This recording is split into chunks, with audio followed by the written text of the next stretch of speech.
রাষ্ট্রপতি হয়েও বেচারা মহা বিপদে পড়ছে। একবার জয় বাংলা বলতে হয়, আবার জিন্দাবাদ বলতে হয়। বাংলাদেশে জগতে কোনো রাষ্ট্রপতি এত বিপদে পড়ছে বলে আমার কাছে মনে হয় না। কিন্তু আমি একটু খুব আশ্চর্য হই, এই এম্বারাসমেন্টটা একটা শিশুও বুঝে। বিএনপিকে এম্বারাসড হয় না?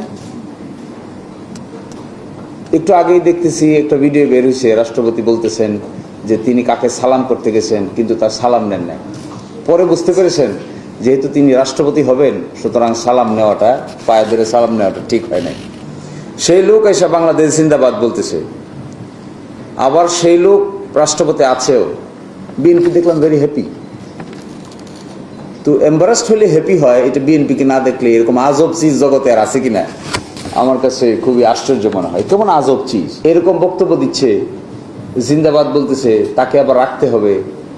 এখন আবার দেখি বক্তব্য দিচ্ছে ওনাকে রাখতে হবে কেন, কারণ ওনার মেয়াদ এখনো শেষ হয়নি। তো মেয়াদ তো শেষ হবে 28 সালের এপ্রিলের কত তারিখ দেখলাম। এতদিন পর্যন্ত এটাকে সোয়ালো করে করে যাবেন। যাক, ওনাদের ক্ষমতা আছে। করণীয়টা কির মধ্যে আমি মনে করি বিপ্লবী আক্তাররা এখানে আসে as a member of parliament, তাদের উচিত আগামী 12 তারিখের আশেপাশেই 13 তারিখেই সংবিধান সংস্কার পরিষদের সভা আহ্বান করা। সেখানে তারা একটা জিনিস করতে পারবেন আর একটা জিনিস করতে পারবেন না। তারা ওখানে সংবিধান সংক্রান্ত বিষয় সমাধান করতে পারবেন না, কারণ আইনে বলা আছে সংবিধান সংস্কার সংক্রান্ত কোনো প্রস্তাব অনুমোদনের জন্য পরিষদের মোট সদস্যদের সংখ্যাগরিষ্ঠ ভোটে সিদ্ধান্ত গৃহীত হইবে। এখানে সূক্ষ্ম ব্যাখ্যা বিশ্লেষণ করলে এটাও পারবেন, কারণ পরিষদ তো গঠিত হবে তাদের দ্বারা যারা শপথ নিয়েছেন। তো বাকি যে 200 কত জন তো শপথ নেয় নাই, ওরা তো পরিষদের মেম্বার না। পরিষদের মেম্বার হলো এই 78 জন। তাহলে তাদের প্রস্তাব অনুমোদনের জন্য পরিষদের মোট সদস্যের অর্থাৎ 78 জনের সংখ্যাগরিষ্ঠ ভোটে সিদ্ধান্ত গৃহীত হইবে এবং অন্যান্য বিষয়ে উপস্থিত ও ভোটদানকারী সদস্যদের সংখ্যাগরিষ্ঠ ভোটে পরিষদ সিদ্ধান্ত গৃহীত হইবে। সংবিধান ছাড়া অন্যান্য যে সংস্কারের বিষয় আছে এগুলোতে ওই সকলের উপস্থিতির কোনো প্রয়োজনই নেই, উপস্থিতদের অধিকাংশ হয়ে যাবে। অর্থাৎ 60 জন উপস্থিত হইলে কোরাম হয়, তার অধিকাংশ কত হয় 31 জন। 31 জন একমত হলে আইন পাশ করতে পারবে। ফলে আমি যেহেতু সংসদ সদস্য একজন আছেন, আমাদেরও সংসদ সদস্যরা আছেন, তাদেরকে আমরা বলেছি এই কথা যে একটা সুনির্দিষ্ট করা উচিত যে ঠিক আছে আমরা আহ্বান করি, রাষ্ট্রপতি আহ্বান করবে না কিন্তু সদস্যদের মধ্য থেকে একজন আহ্বান করবে, বয়োজ্যেষ্ঠ একজনকে সভাপতি করবে, করে তারা সংবিধান সংস্কার পরিষদের মিটিং ডাকবে। এটিকে 2 ভাগে ভাগ করবে, একটা সংবিধান সংক্রান্ত আর একটা হলো সংবিধানের ছাড়া অন্যান্য স্বাভাবিক যে সংস্কারগুলো আছে। 84-র ভিতরে 47টা ছিল সংবিধান সংক্রান্ত, বাকিগুলো তো সংবিধান সংক্রান্ত না।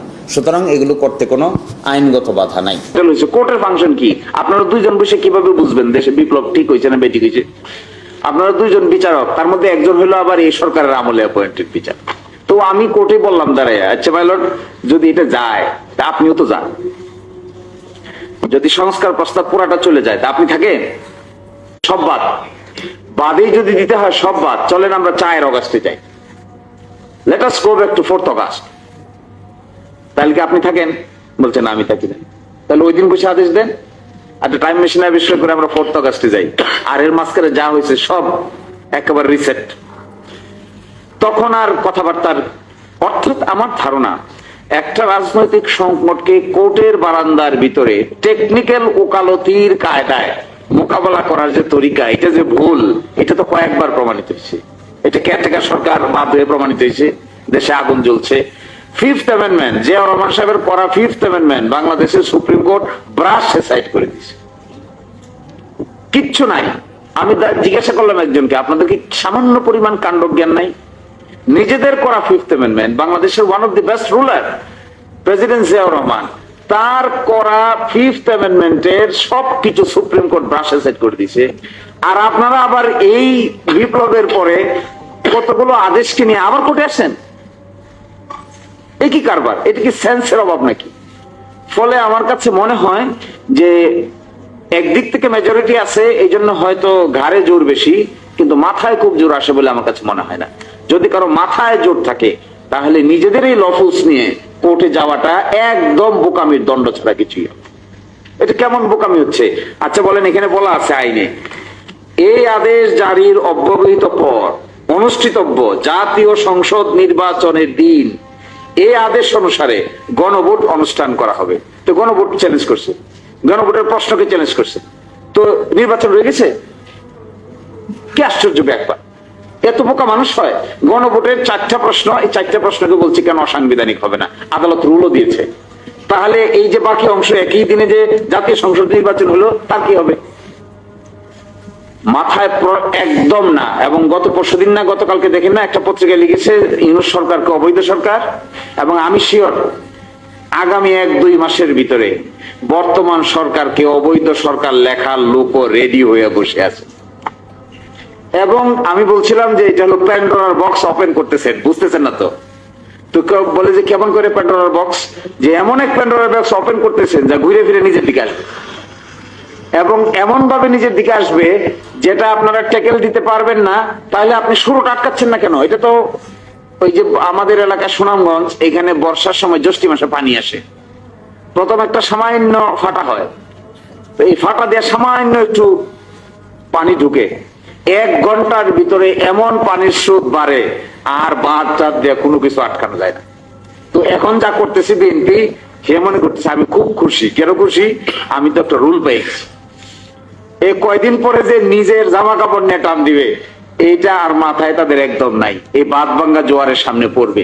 ফলে এগুলো থেকে মুক্তির জন্য আমার কাছে একটা মাত্র কথা আছে, রাজনৈতিক কথা, তো রাজনীতিবিদরা আছে বলবেন, একটা পার্লামেন্টের করা উচিত, সংবিধান সংস্কার পরিষদের সভা আহ্বান করে। Let it be call for. পার্লামেন্টের মেম্বার আছেন, পার্লামেন্টে আরেকটা রুমে আপনারা আহ্বান করেন, আহ্বান করে বসেন, আলোচনা শুরু করেন। ওনারা সংসদ চালাক, আপনারা সকালবেলা সংসদ করেন, বিকালবেলা সংবিধান সংস্কার সভা করেন। এরপরে অগ্রসর হোক। আর প্রেসিডেন্টের ভাষণের সময় থাকার দরকার নাই, প্রেসিডেন্টের ভাষণ শেষ হয়ে যাওয়ার পরে আবার গিয়ে ঘুরে এই প্রতিবাদটা জানান দরকার বলে আমার কাছে মনে হয়। আর এই সমস্যাটার সমাধান যদি বের করতে পারে সংবিধান সংস্কার সভা বসে, তাহলে আমার ধারণা একটা নতুন ডাইমেনশন হইতে পারে ইন পলিটিক্স। আর থার্ড হলো, আমি মনে করি একই সাথে কনস্ট্রাকটিভ ভূমিকা পালন করার জন্য এনসিপি সহ সকলেরই এই শ্যাডো মিনিস্ট্রির কনসেপ্টে গিয়ে সরকারের উপর একটা প্রচন্ড ওয়াচডগ ক্রিয়েট করা দরকার, যেন তারা চাইলেই ডাইনিভাবে যেতে না পারে। আসসালামু আলাইকুম।